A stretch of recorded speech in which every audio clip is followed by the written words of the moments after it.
Hi guys, welcome to my channel education file. और आज हम करेंगे प्रीवियस ईयर के क्वेश्चंस जो कि है सितंबर 2015 से। ओके, हम सीटेट पेपर 2 से साइंस क्वेश्चंस डिस्कस करेंगे आज। तो चलिए स्टार्ट करते हैं। चलो, पहला क्वेश्चन है, हमें ये बताना है कि जो ये कॉलम ए में ऑर्गेनिजम्स हैं वो इनमें से कौन सी एक्टिविटी करते हैं। ठीक है, तो लैक्टोबैसिलस क्या करता है, कर्ड जमाता है। प्रोटोजोआ क्या करता है, मलेरिया करता है। राइजोबियम क्या करते हैं, नाइट्रोजन फिक्स करते हैं। वायरस क्या करते हैं, एड्स करते हैं। तो इसका राइट आंसर है ऑप्शन डी। चलिए next, select the correct statement from among the following. Plants can carry out photosynthesis even without chlorophyll. Wrong, without chlorophyll photosynthesis होना मुश्किल है। Plants with green leave only carry out photosynthesis, ये भी गलत है। और colour की पत्तियों में भी, लीव्स में भी फोटोसिंथेसिस होता है। थर्ड है, photosynthesis take place only in leaves, नहीं, कई बार स्टेम में भी होता है। ऑप्शन डी है, irrespective of colour all leaves carry out photosynthesis. तो इसका राइट आंसर है ऑप्शन डी, सभी तरह की पत्तियों में क्या है, फोटोसिंथेसिस होता है। नेक्स्ट है, Reema tell her friend that lady finger is a fruit, कि जो भिंडी है वो एक फ्रूट है। Her friend Sahana disagree, Sahana disagree करती है रीमा के साथ। तो इनमें से कौन सी डेफिनेशन होगी एक फ्रूट की। चलो, lady finger is eaten in cooked form, hence it is vegetable. Lady finger has seeds, thus it is a fruit. चलो देखते हैं ये वाला। Lady finger has seed, thus it is a vegetable. Lady finger is a vegetable, has it can not be fruit, कि भिंडी क्या है, एक वेजिटेबल और ये फ्रूट नहीं हो सकती। तो फ्रूट क्या होते हैं, जिनमें सीड्स होते हैं। जब फूलों में क्या होता है, पॉलिनेशन होता है, उनमें फर्टिलाइजेशन होता है, तो फ्रूट डेवलपमेंट होती है। तो सभी पौधे के जो हम ये खाते हैं, ये सब क्या है, सभी पौधों के ये हैं फल। ठीक है, इसलिए हम इसे कहेंगे फ्रूट। हम उसको किस तरह में खाते हैं उस पर डिपेंड नहीं करता है कि वो फल है या सब्जी है। नेक्स्ट है, which hormone in our body help us to adjust to stress when we are angry, embarrassed और वरीड। तो जब हम डरे होते हैं या शर्माते हैं या हमें चिंता होती है तो कौन सा हार्मोन सीक्रेट होता है, ये सीक्रेट होता है एड्रेनलिन हार्मोन। ठीक है, ये सीक्रेट होता है एड्रेनलिन ग्लैंड से, जो कि होते हैं किडनीज के ऊपर। ठीक है, हमारी जो किडनीज होती हैं उनके ऊपर होते हैं एड्रेनल ग्लैंड, और उनमें से निकलता है एड्रेनलिन हार्मोन। ये तब निकलता है जब हम डरे होते हैं या हमें भागना होता है। इसे कहते हैं फ्लाइट और फाइट रिस्पॉन्स हार्मोन भी। या तो आप लड़ोगे किसी सिचुएशन से या आप भागोगे। ठीक है, नेक्स्ट है, match the edible part of plant in column 1 with those in column B. हमें बताना है कि एडिबल पार्ट्स बताने प्लांट के और इसे मैच करना है। चलिए, रूट किसमें है, रूट है कैरेट में होती है। जो सुगर केन होती है वो है एक स्टेम।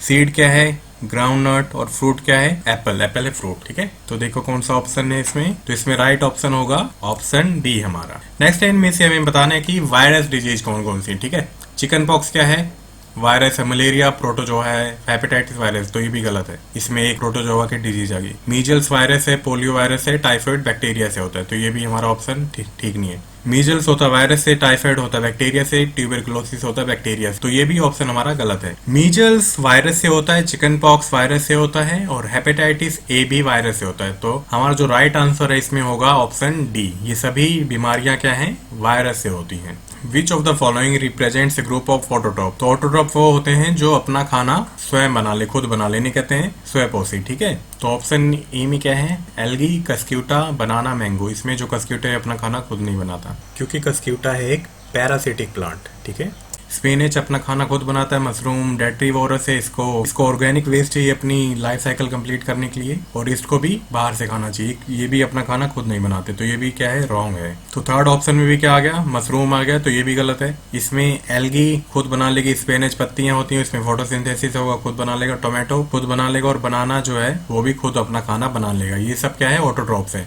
तो इसमें जो राइट आंसर है वो है ऑप्शन डी। चलो, human nutrition include nutrient requirement, mode of intake of food and its utilization in the body occurring in various step, which are absorption होता है, इजेशन होता है, एसिमिलेशन होता है, इंजेशन होता है, डाइजेशन होता है। तो हमें इनको क्रोनोलॉजिकली सेट करना है। ठीक है, कि पहले क्या होता है बाद में क्या होता है। तो सबसे पहले होता है इंजेशन। ठीक है, पहले हम खाना खाते हैं, फिर क्या होता है, फिर होता है डाइजेशन। ठीक है, तो आप यहीं से देख लो, आप डी आगे और डी कहीं पे भी नहीं है, तो ज्यादा टाइम वेस्ट करने की जरूरत नहीं है। हमारा जो राइट आंसर होगा वो होगा ऑप्शन ए।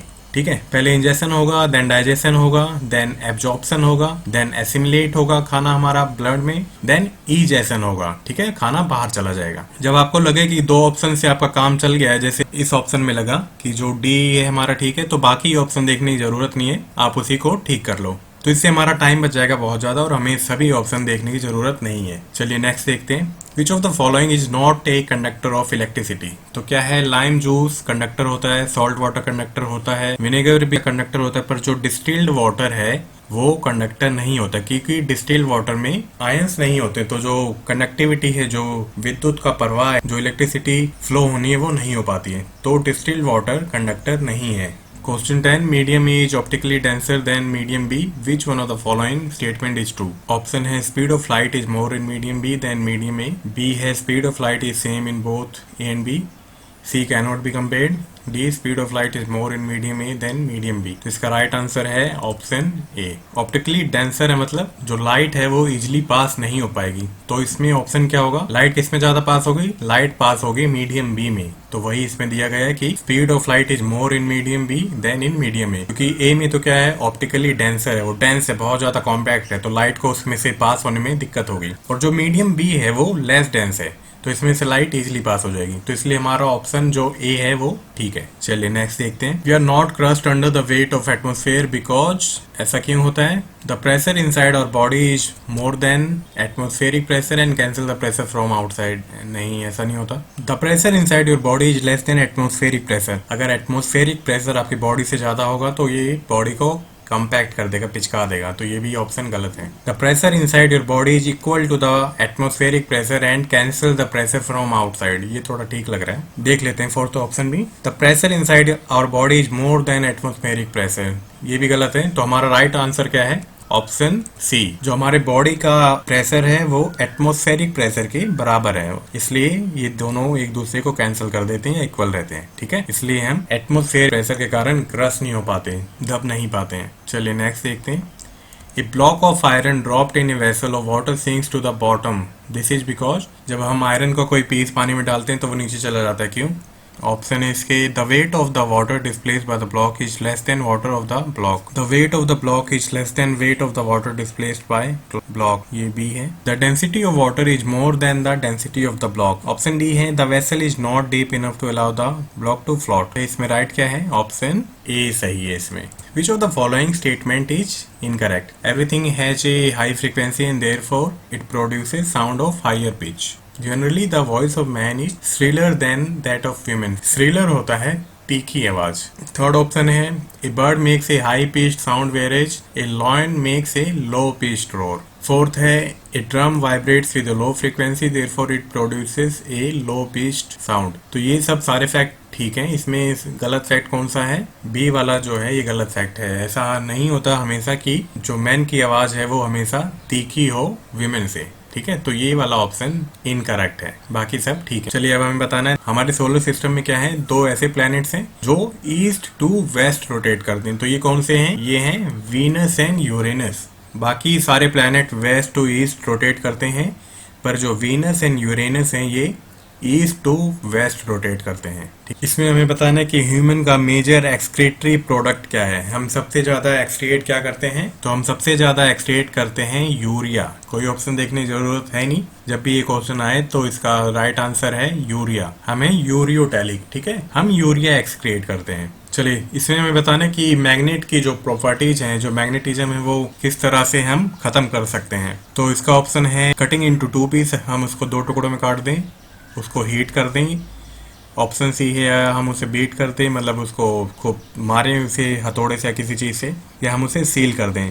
तो कौन से ऐसे दो मेथड हैं जिससे कि हम मैग्नेटिक प्रॉपर्टीज को डिस्टर्ब कर सकते हैं बार मैग्नेट के? तो ये है हीटिंग एंड बीटिंग। अगर आप उसको गर्म करोगे तो उसमें मॉलिक्यूलर चेंज हो जाएंगे और जिसके कारण उसकी जो मैग्नेटिक प्रॉपर्टीज हैं वो डिस्टर्ब हो जाएगी। और अगर हम उसे बहुत तेज पीटेंगे तब भी क्या होगा, उसमें से जो मॉलिक्यूल्स हैं, उसमें जो एटम्स हैं, इधर उधर हो जाएंगे और इससे भी बार मैग्नेट की जो मैग्नेटिक प्रॉपर्टीज है वो डिस्टर्ब हो जाएगी। तो इसका राइट आंसर है ऑप्शन ए, जिसमें है ये बी और सी। चलिए नेक्स्ट देखते हैं। An 8th class student makes the statement heavy object sink in water and light object float. How is science teacher of the 8th class best advise to react? ठीक है, बच्चे में क्या भ्रम है कि हैवी ऑब्जेक्ट पानी में डूब जाते हैं और लाइट ऑब्जेक्ट पानी में तैरते हैं। तो इसको आप क्या करोगे? पहला ऑप्शन है explain to the child that it is not the weight but the density of an object that determines whether it is sink और फ्लोट। अब बच्चों को डेंसिटी के बारे में बताओगे कि डेंसिटी डिपेंड करती है कि वो पानी में कोई चीज तैरेगी या डूबेगी। या तो आप बच्चे को क्या दे दो, डिफरेंट शेप के, डिफरेंट साइज के, डिफरेंट वेट के ऑब्जेक्ट दे दो और उसे खुद इन्वेस्टिगेट करने दो। ये थोड़ा ठीक लग रहा है, ठीक है, देखते हैं। ऑप्शन सी का explain that heavy and light is relative term, ये नहीं होगा। डी का accept the statement as indicate child ideas and needs to be respected, ऐसा थोड़ी ना होगा कि अगर बच्चा गलत करे तो उसे भी रिस्पेक्ट करेंगे, उसकी बात सुनेंगे नो डाउट, पर उसको हम सही जवाब देंगे। तो इसमें क्या होगा, हम बच्चे को वो सभी चीजें दे देंगे, अलग अलग शेप की, अलग साइज की, अलग वेट की, और बच्चे को खुद इन्वेस्टिगेट करने देंगे, ठीक है, कि बच्चा खुद देखे कौन सी चीज फ्लोट करेगी, कौन सी चीज सिंक हो जाएगी। नेक्स्ट है which one of the following situation give the student the best opportunity of discovery learning. Discovery learning के लिए सबसे बेस्ट अपॉर्चुनिटी बतानी है हमें इसमें से। Elaborate and detailed session or program instruction on the topic of germination of seed। Session लेना ये डिस्कवरी लर्निंग नहीं है। Encouraging student to investigate factors affecting germination through experimentation, ये ठीक लग रहा है, ठीक है, अभी देखते हैं इसको। Option C instructing student through team teaching on the topic of component of food, तो टीचिंग भी डिस्कवरी लर्निंग नहीं है। Student being first on the demonstration of germination of seed followed by detail explanation, क्या आप उन्हें पहले demonstrate कर दो और फिर उनको डिटेल एक्सप्लेनेशन दो, तो ये भी गलत है। सबसे सही क्या होगा, हम उन्हें खुद एक्सपेरिमेंट करने दें कि किसी सीड की जर्मिनेशन के लिए कौन से फैक्टर्स इंपॉर्टेंट हैं। तो इसमें बच्चे क्या करेंगे, खुद ही डिस्कवर करेंगे कि क्या क्या इंपॉर्टेंट फैक्टर्स हैं किसी सीड को जर्मिनेट करने के लिए, ठीक है। तो ये ऑप्शन होगा बिल्कुल सही डिस्कवरी लर्निंग में। A teacher places a lighted candle on the table in the classroom, he later cover it with a jar, ठीक है, एक टीचर ने कैंडल जलाई, उसमें उसको फिर बाद में क्या किया, जार से ढक दिया। तो सब बच्चे क्या देखेंगे, पहले the candle stop burning after some time, ठीक है, air is required for keeping the candle off burning, oxygen required for keeping the candle burning. तो हमें इसमें से बताना है कि ऊपर वाली जो ये स्टेटमेंट है इसमें से नीचे क्या क्या है, ठीक है। Statement A and B are observation, नहीं, ऑब्जर्व क्या किया है, बस हमने ऑब्जर्व किया है, हमने बस ये चीज ऑब्जर्व करी है, बाकी दो क्या है, ये फैक्ट्स हैं। All the statements are observation, wrong. All the statements are inference, inference होता है अनुमान लगाना, तो ये भी गलत है। Only statement A is observation, बिल्कुल ठीक। तो इसका राइट आंसर क्या है, ऑप्शन डी। ऑप्शन डी बिल्कुल ठीक है, जिसमें कहा गया है कि जो ए पॉइंट है यही सिर्फ ऑब्जर्वेशन, ठीक है, बच्चों ने क्या किया, बस यही देखा है, यही ऑब्जर्व किया है, बाकी तो क्या है, ये तो फैक्ट है। हमें पता है कि कैंडल जलने के लिए क्या है, एयर जरूरी है, और कैंडल जलने के लिए क्या है, ऑक्सीजन जरूरी है। तो ये दोनों क्या है, फैक्ट्स हैं। Which one among the following question should be an open ended question, ये ओपन एंडेड क्वेश्चन कौन सा है, जिसमें वो ओपन एंडेड या डाइवर्जेंट थिंकिंग वाला क्वेश्चन कौन सा है, जिसमें बच्चे अलग अलग तरह की चीजें सोचें। ऑप्शन ए है what would happen if force of friction ceases to exist. Second है why is it easier to roll a barrel than to slide it on flat surface, how do bank curve on road prevent skidding। Fourth option है why do we sleep on banana peel। तो इसमें बच्चा सबसे ज्यादा अच्छा किसमें सोचेगा, वो सोचेगा ऑप्शन ए में, ठीक है, ये होगा open ended question. Next question है which one of the following statement is true about the laws and theory in science। हमें इसमें बताना है कि लॉ क्या है, थ्योरी क्या है। Theories become laws when validated, नहीं। Theories are found in biological science only and laws are found in physical science only, तो ये भी गलत है। Theories and laws at same time same and perform the same function except that laws are prefer form of theories, नहीं। तो इसका right answer क्या है, डी है इसका राइट आंसर, ठीक है। Laws are generalized description of the relationship among observed phenomena, theories are explanation for the observable phenomena. कि लॉज क्या है, जो फिनोमेना ऑब्जर्व किया है उसके बारे में डिस्क्रिप्शन देता है, और थ्योरीज क्या है, थ्योरीज है जो ऑब्जर्वेबल फिनोमेना उसके बारे में एक्सप्लेन करता है, ठीक है। तो इसका राइट आंसर है ऑप्शन डी।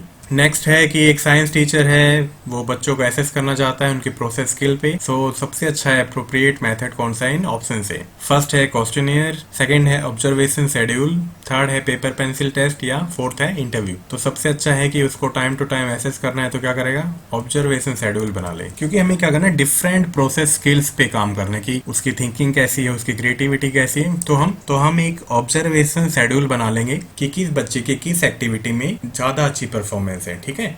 तो इसका राइट आंसर है ऑप्शन बी। नेक्स्ट है कि अपर प्राइमरी लेवल पे साइंस का क्या एम नहीं होना चाहिए। Nurturing the curiosity and cultivation of the scientific temper, inculcating values. Third है presenting facts of science to the learner. Fourth है relating science education to everyday experience of life. बाकी सब क्या है, एनसीईएफ 2005 के अकॉर्डिंग कही गई बातें कि हम उन्हें साइंटिफिक टेम्पर बनाने में हेल्प करेंगे, उनमें वैल्यूज का निर्माण करेंगे, और हम उनको साइंस ऐसे पढ़ाएंगे ताकि वो रियल लाइफ में, एवरीडे लाइफ में, स्कूल से बाहर भी साइंस यूज कर सकें। तो ये सब चीजें सही हैं। जो थर्ड पॉइंट है ये गलत है। अगर हम क्लास 7 के बच्चे को सेव वाटर पे कुछ पढ़ा रहे हैं तो हम सबसे अच्छा क्या बताएंगे, उसे क्या करने को कहेंगे? तो ऑप्शन ए में है कि हम बच्चे से एक ऐसे लिखवा लेंगे। सेकंड ऑप्शन है कि बच्चों को कहो कि अपनी कॉलोनी में एक वाटर सर्वे करें, वाटर एडिट करें कि कौन कितना पानी यूज करता है। ये ठीक लग रहा है थोड़ा। ऑप्शन सी है कंडक्टिंग ए क्विज कॉम्पिटिशन, नहीं। फोर्थ है asking student to design poster, poster भी नहीं। तो सबसे अच्छा क्या है पानी की वैल्यू बताने के लिए कि कॉलोनी में क्या करेंगे, बच्चों को कहेंगे कि जितने भी उनके नेबर्स हैं उनका एक वाटर ऑडिट करें कि उनके घर में कितना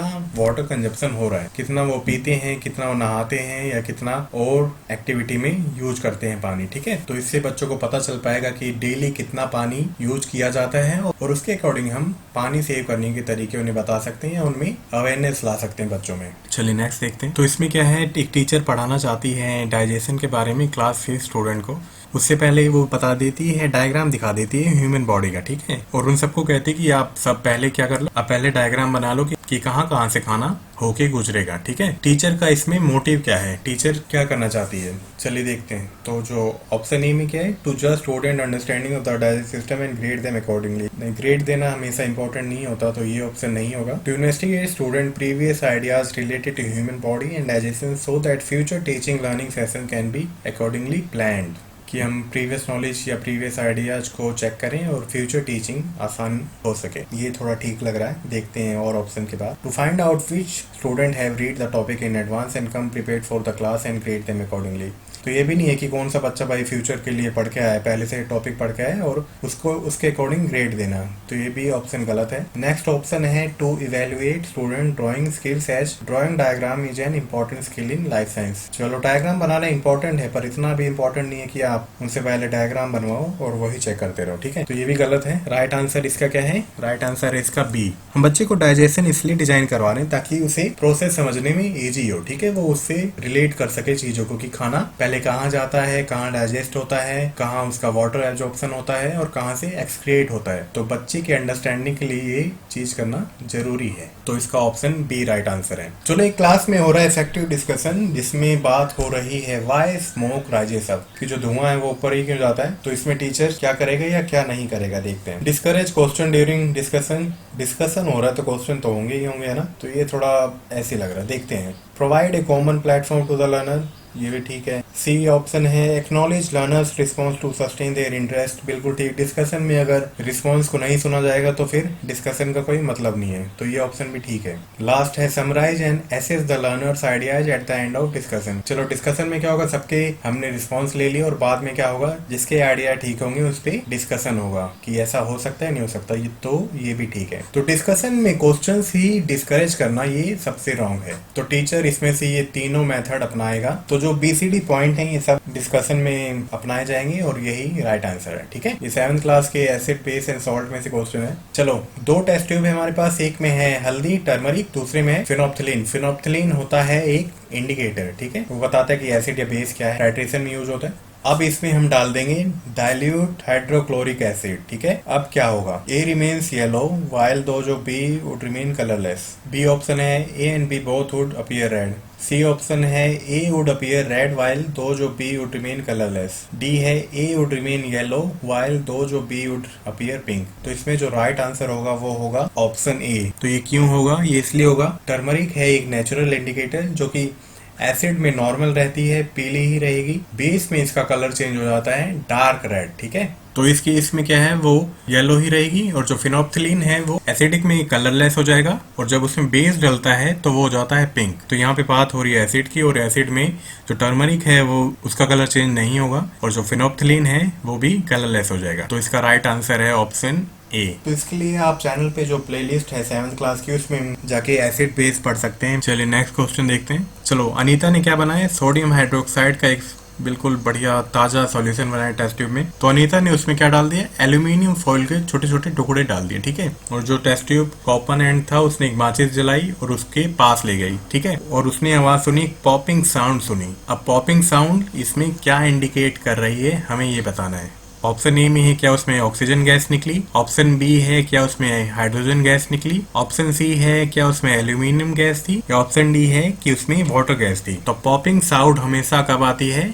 हाइड्रोजन के जलने पे आती है, ठीक है। और जब सोडियम हाइड्रोक्साइड और एल्यूमिनियम के साथ रिएक्शन हुई तो उसमें से निकलेगी हाइड्रोजन गैस। हाइड्रोजन गैस में सबसे ज्यादा कैलोरीफिक वैल्यू होती है, वो एक पॉपिंग साउंड के साथ बहुत तेज जलती है, ठीक है, बहुत जल्दी जलती है। तो ऐसे में क्या होगा, उसमें पॉपिंग साउंड आएगी जलने पे। नेक्स्ट है which one of the following takes place when water transform liquid to gas phase. चलो, लिक्विड से जब गैस बनता है पानी तो क्या होता है, structure of the particle change. Particle तो वैसे रहते हैं। Distance between the particle change, ये देखते हैं। तीसरा option the colour of the particle change, colour का कुछ भी लेना देना नहीं है। Size of the particle change, ये भी नहीं है। तो इसमें होता क्या है, जब लिक्विड से गैस बनती है तो जो पार्टिकल्स के बीच में जो डिस्टेंस होता है वो बढ़ जाता है, ठीक है। गैस में जो सॉलिड में सबसे ज्यादा पास रहते हैं पार्टिकल्स, लिक्विड में थोड़े दूर चले जाते हैं और गैस में बिल्कुल दूर चले जाते हैं पार्टिकल्स। हमें बताना कि हाईएस्ट कैलोरीफिक वैल्यू किसकी है। तो हमें जैसे पिछले क्वेश्चन में हमने पढ़ा, सबसे ज्यादा कैलोरीफिक वैल्यू होती है हाइड्रोजन की। कि कहीं भी पूछे या आप आंख बंद करके ऑप्शन पे ठीक कर देना, हाइड्रोजन सबसे ज्यादा हाइड्रोजन में होती है। तो हमने सितंबर 2015 से हमने सारे क्वेश्चन डिस्कस कर लिए साइंस से सीटेड पेपर 2 के लिए। आई होप आपको ये वीडियो अच्छा लगा हो। और बाकी आप वीडियोज के लिए आप मेरी प्लेलिस्ट में जा सकते हैं, मेरे चैनल पे जाके। उसमें एनसीईआरटी की भी कंटेंट हो और उसमें बीएड से भी रिलेटेड कंटेंट है, ठीक है। और एनसीईआरटी मैंने बहुत कंसाइज वे में पढ़ाने की कोशिश करी कि आप वीडियो देख के बस समझ जाओ इजिली, क्योंकि सीटेट में बहुत ज्यादा टफ क्वेश्चंस नहीं आते। आप नॉर्मली अगर एनसीईआरटी एक बार बस रीड आउट भी कर लेते हो तो आप इजिली क्वेश्चंस का रिप्लाई दे सकते हो। चलिए मिलते हैं नेक्स्ट वीडियो में। अगर आपको ये वीडियो अच्छा लगा हो आप लाइक कर सकते हैं, आप मेरे चैनल को सब्सक्राइब कर सकते हैं और फ्यूचर नोटिफिकेशन के लिए दबा सकते हैं bell icon. Till then bye bye, take care.